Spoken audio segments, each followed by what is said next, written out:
جاتني اول مره تحويل مالي مع شعبي كاش. كنتفاجئ بواحد الربحه اللي ربحتها كتسمى راس السوق. ناخذ ندوز واحد الحواله، فاذا بالسيده في لاجونس تقول لي في شعبي كاش بانك فزتي معنا في المسابقه ديال راس السوق، وانا الصراحه تفاجات وهذه فرحه ديال هذا العيد هذه. كنتوصل بواحد المبلغ مالي مع واحد الاخت ديالي عايشه في الديار الاوروبيه، وجيت للشعبي كاش باش نخرج ديك المبلغ. كنتفاجئ بان حنا عطاوني التوصيل كنجبر بواحد المبلغ مالي فيه الربح. صراحه انا ما كنتش كنثيق في هذا الشيء، يعني ما كنتش كيسحب ليا كيدوز بهذه الشفافيه هذه والنزاهه، وجيت عادي يعني كنسحب فلوسي من الشعبي كاش من حي المطار.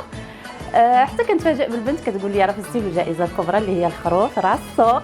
جيت باش ناخذ الفلوس من الشعبي كاش، صيفطهم لي راجلي من على برا، قالت لي راه ربحتي الربحه ديال راس السوق. هاد المره جيت عندهم باش ناخذ فلوس، واذا بيا تنتلاقى بشي ربحه ديال راس السوق اللي المبلغ ديالها هي 5000 درهم. اللي جات 500 الف فراني، بقيت مصدوم.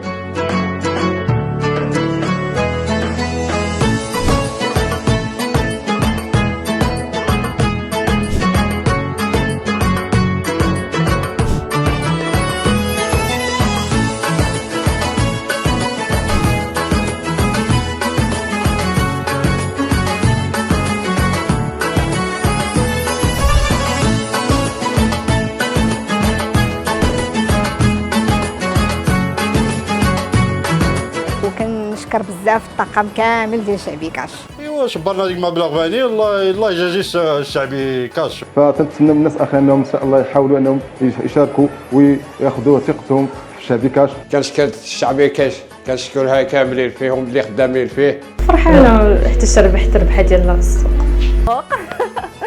وصراحه كنبغي نشكرهم على هذه البادره الطيبه اللي قاموا بها في هذه الايام المباركه. شكرا شعبي كاش.